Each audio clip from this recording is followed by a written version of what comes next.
আসসালামু আলাইকুম। আমি কামরুন্নাহার রিনা, সহকারী অধ্যাপক, জীববিজ্ঞান, গ্রিনফিল্ড কলেজ, ঢাকা। তোমাদের আজকে আমি পড়াবো 8 বাংলা মাধ্যমের শিক্ষার্থীরা। তোমাদের আজকে আমি পড়াবো মস্তিষ্ক, সমন্বয় ও নিঃসরণ চ্যাপ্টার, অধ্যায় 5-এর আজকে হচ্ছে তৃতীয় লেকচার। অধ্যায় 5-এর লেকচার 3 আজকে আমরা শুরু করব মস্তিষ্ক দিয়ে। দেখো, মস্তিষ্ক কাকে বলে? কেন্দ্রীয় স্নায়ুতন্ত্রের অংশ হলো মস্তিষ্ক ও মেরুরজ্জ। মস্তিষ্ক তো জানোই, মাথার ভেতর যেটা, সেটা হচ্ছে মস্তিষ্ক। আর মেরুরজ্জ হচ্ছে যেটা মাথার থেকে ঘাড় দিয়ে বের হয়ে তোমার একদম কোমর পর্যন্ত চলে গিয়েছে, কটিদেশ পর্যন্ত যেটা বিস্তৃত, সেটা হচ্ছে তোমার মেরুরজ্জ। দেখো, মস্তিষ্ক হলো সমগ্র স্নায়ুতন্ত্রের চালক। মানুষের মস্তিষ্ক করটির মধ্যে সুরক্ষিত। মানুষের মস্তিষ্ক থাকে করটির মধ্যে, এই জন্যই কিন্তু আমরা মস্তিষ্কটাকে বাইরে থেকে দেখতে পাই না। আমরা মাথায় যদি টাচ করি, প্রথমে আমাদের চুল, তারপরে হচ্ছে শক্ত কতগুলো হাড়ের আমরা অনুভব করি, এগুলাকেই বলা হয় করটি। করটিকার হাড়। মস্তিষ্ক মেনিনজেস নামক পর্দা দিয়ে আবৃত। মস্তিষ্কের বাইরের পর্দার নাম মেনিনজেস। মানুষের মস্তিষ্কের প্রধান অংশ 3টি, খেয়াল করো। প্রথমেই হয়েছে গুরু মস্তিষ্ক, দ্বিতীয়তে লিখেছি মধ্য মস্তিষ্ক, এবং তৃতীয়টা হচ্ছে পশ্চাৎ বা লঘু মস্তিষ্ক। 3টি মানুষের মস্তিষ্কের 3টি অংশ, গুরু মস্তিষ্ক, মধ্য মস্তিষ্ক এবং পশ্চাৎ মস্তিষ্ক। আচ্ছা, প্রথমেই চলে যাই আমরা গুরু মস্তিষ্ক।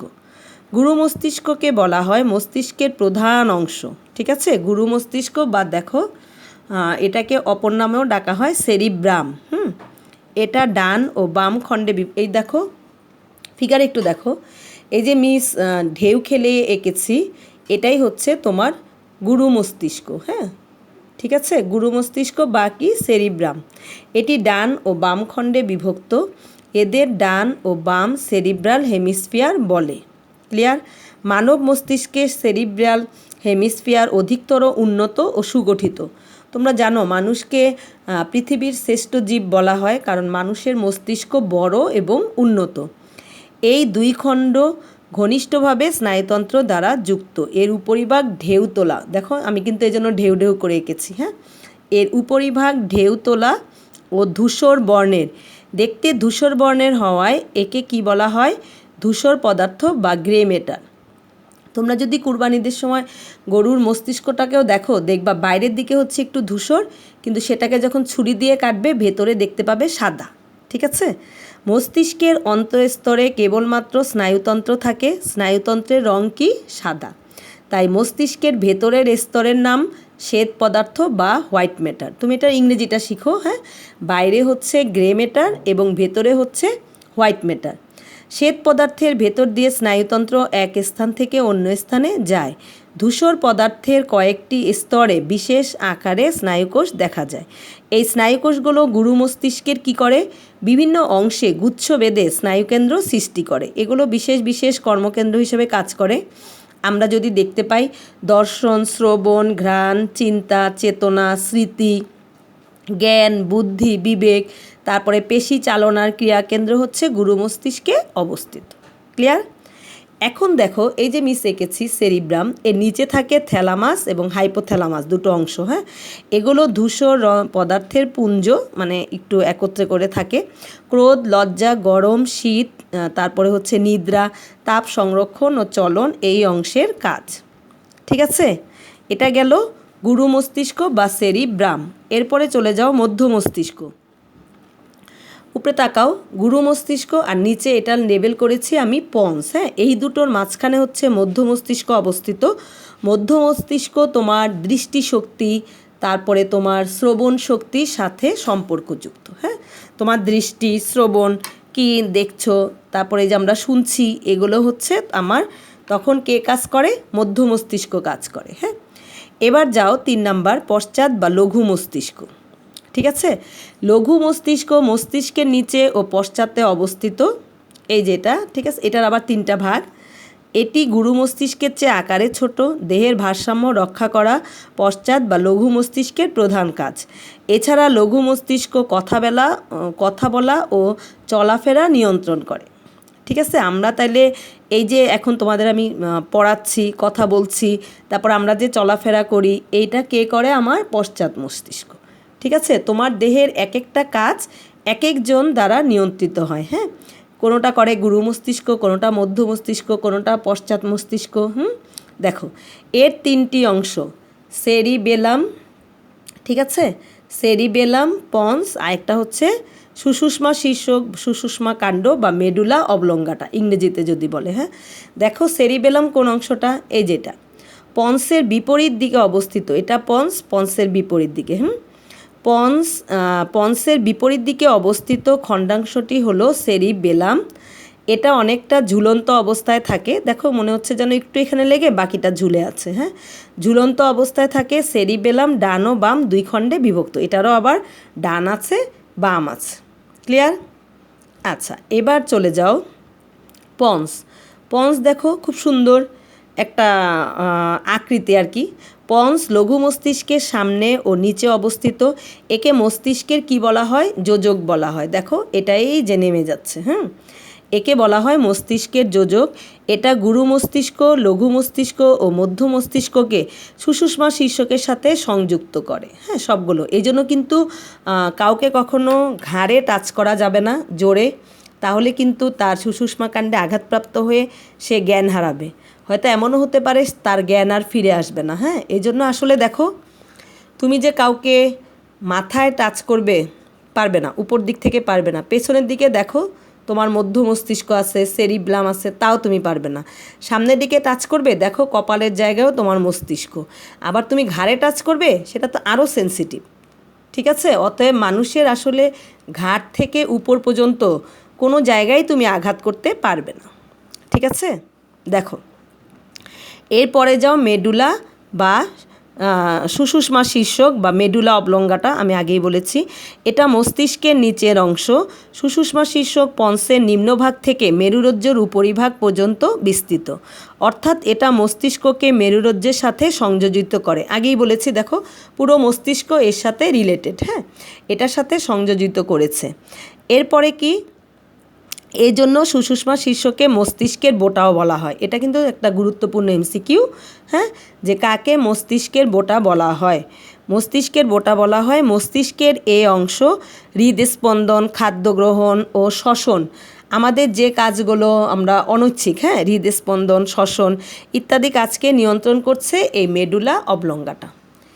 এই ছিল আসলে মস্তিষ্কের বর্ণনা। আশা করি তোমরা বুঝতে পেরেছো। যদি টাইম থাকে আমি আবার রিপিটে আসবো। হ্যাঁ, এবার যাও মেরুরজ্জু। আগেই বলেছি, মেরুরজ্জু হলো তোমার এই যে ঘাড় থেকে যেটা নেমে যাচ্ছে, এখান থেকে নেমে এটা একদম কোমর পর্যন্ত, তোমার কোমরের পেছনের যে কশেরুকাগুলো দেখতে পাও হাত দিলে, হ্যাঁ, পিঠের দিকে হাত দিলে যে কশেরুকাগুলো দেখতে পাও, এদের মাঝখানে একটা ছিদ্র আছে। হ্যাঁ, এই ছিদ্রটা দিয়ে সেই স্নায়ুটা এই ঘাড় থেকে নেমে একদম তোমার কোমর পর্যন্ত চলে গিয়েছে। একেই বলা হয় মেরুরজ্জু। খেয়াল করো, মেরুদণ্ডের মধ্যে মেরুরজ্জু সংরক্ষিত থাকে। মেরুরজ্জুর ধূসর পদার্থ থাকে ভেতরে এবং শ্বেত পদার্থ থাকে বাইরে। অর্থাৎ মস্তিষ্কের উল্টো, মস্তিষ্কে পড়েছ বাইরে গ্রে, ভেতরে হোয়াইট, আর মেরুরজ্জু হচ্ছে বাইরে হোয়াইট, ভেতরে গ্রে। ক্লিয়ার? একটু খেয়াল করো। হ্যাঁ, যে কোনো একটা মনে রেখো, তাইলেই বুঝতে পারবে যে আরেকটা এটার উল্টো। মেরুরজ্জুর শ্বেত পদার্থের ভেতর দিয়ে আজ্ঞাবাহী ও অনুভূতিবাহী স্নায়ুগুলো যাতায়াত করে। একটু পরে আমরা পড়বো এটা। আচ্ছা, এরপরে আমরা চলে যাই প্রতিবর্ত চক্র।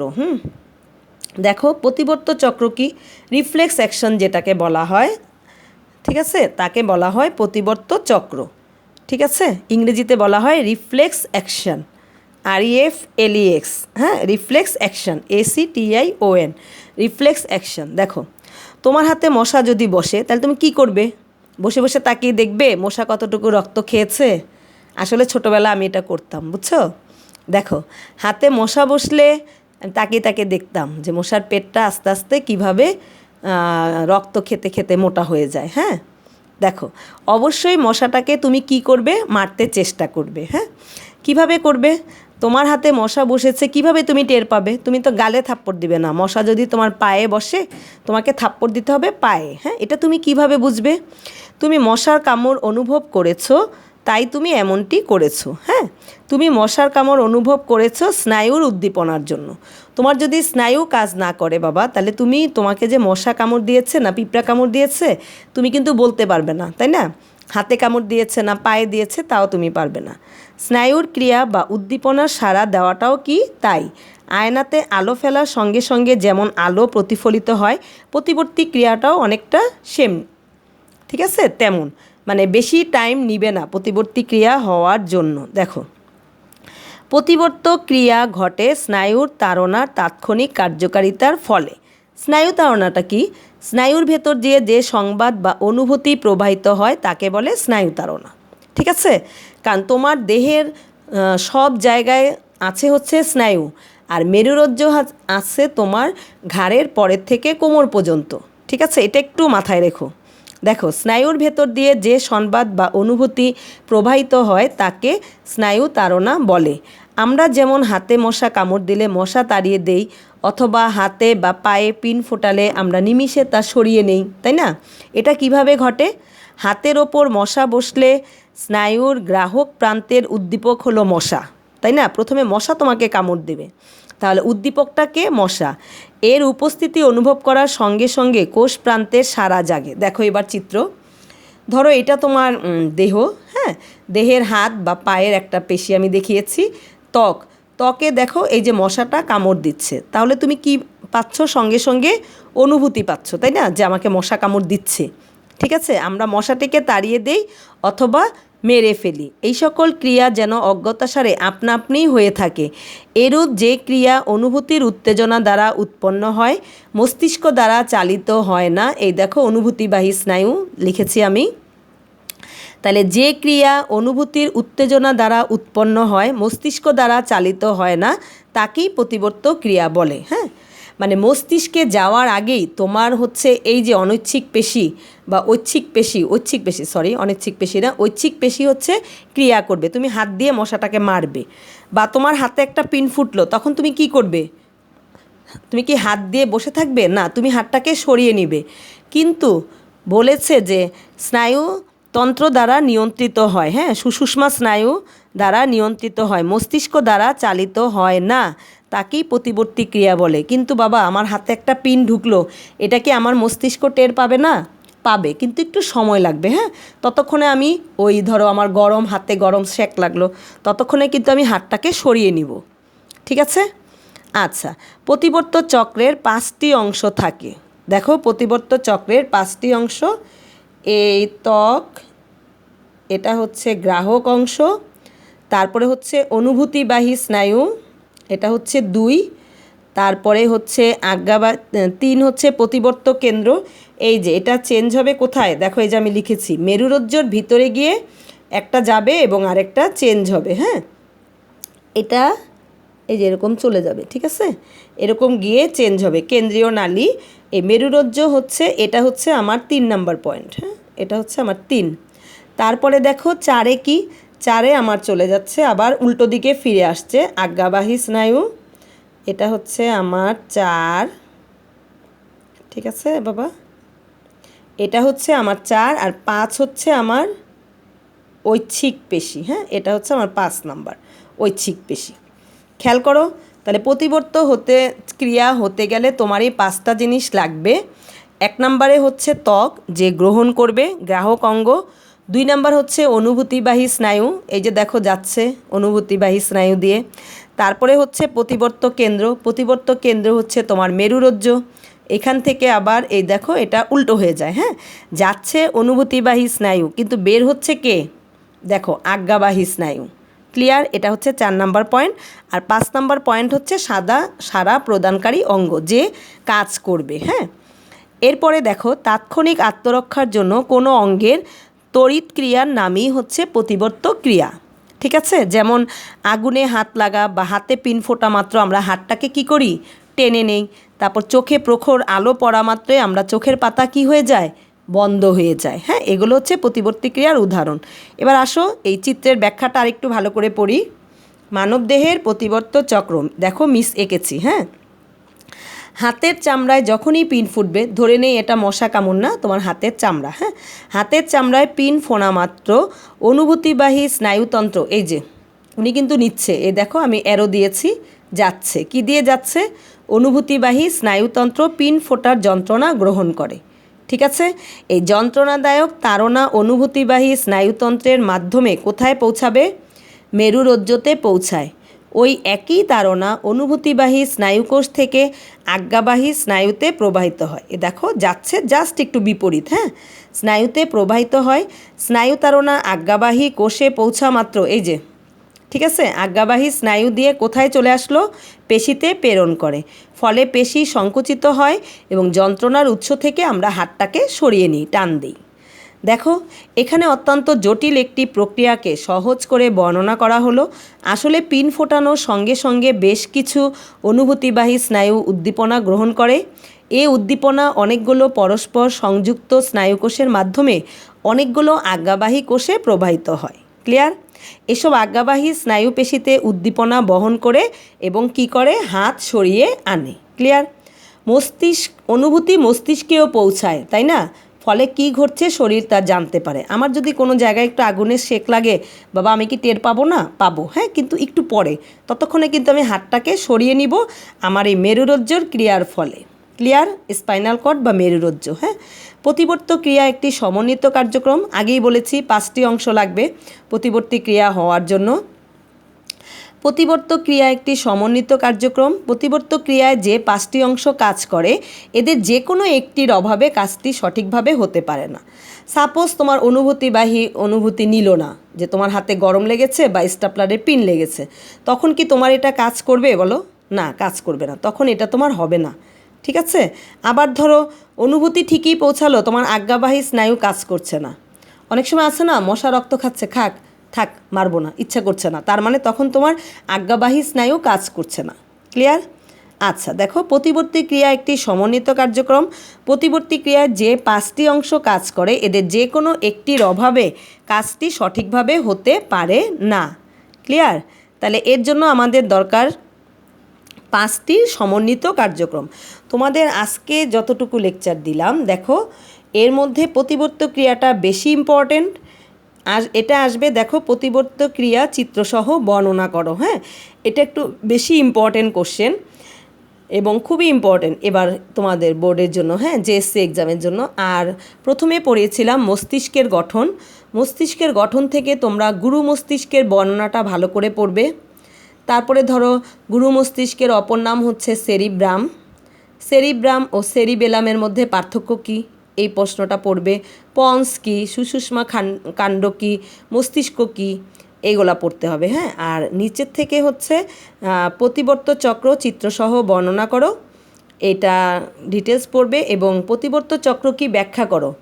যদি আসে প্রতিবর্ত চক্র কী, শুধু সংজ্ঞাটা লিখে দিবে যে মেরুরজ্জু দ্বারা নিয়ন্ত্রিত হয়, মস্তিষ্ক দ্বারা নয়, সেই কার্যক্রমকেই প্রতিবর্ত চক্র বলে বা সেই ক্রিয়াকেই প্রতিবর্ত চক্র বলে। আর যদি দেখো নাম্বার 2, তখন তোমরা এটা লিখে তার সাথে যে 5টা অংশ প্রতিবর্ত ক্রিয়ার, হ্যাঁ, সেটা দিয়ে দিবে যে এই 5টি অংশ ছাড়া প্রতিবর্ত ক্রিয়া চলতে পারে না। গ্রাহক অঙ্গ, অনুভূতিবাহী স্নায়ু, প্রতিবর্ত কেন্দ্র, আজ্ঞাবাহী স্নায়ু, সাড়া প্রদানকারী অঙ্গ, এদের ছাড়া এটা হবে না, হ্যাঁ, এটা সহ লিখবে। তাহলে 1 আসলে শুধু সংজ্ঞা, 2 আসলে প্রতিবর্ত চক্র কি ব্যাখ্যা করো, অতটুকু লিখবে।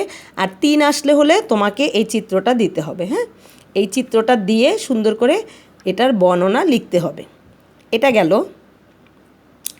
এইভাবে করেই আসলে এতটুকু এটার জন্য ইম্পর্ট্যান্ট। মস্তিষ্কটা একটু ভালো করে পড়বে, এটা একটু কঠিন তোমাদের জন্য, মস্তিষ্কের বর্ণনা, সেরিব্রাম। আর আমি দেখো চিত্রটাকে অনেক সোজা করে এঁকে দিয়েছি, বইয়ের পেঁচানো চিত্রটা না দেখে তুমি যদি আমার এই চিত্রটা খেয়াল করো, আমি কিন্তু চিত্রটা এখান থেকে আঁকা শুরু করেছি, হ্যাঁ, এই যে এই সেরিব্রামটা আগে এঁকেছি, সেরিব্রামটা এঁকে এটার মধ্যে তারপরে এই পন্স এঁকেছি, পন্স এঁকে তারপরে সেরিবেলাম দিয়েছি, মাঝখানে গোল দাগ দিয়ে মধ্য মস্তিষ্ক দেখিয়েছি, তারপরে একটা অবয়ব দিয়েছি মানুষের মতো, হ্যাঁ।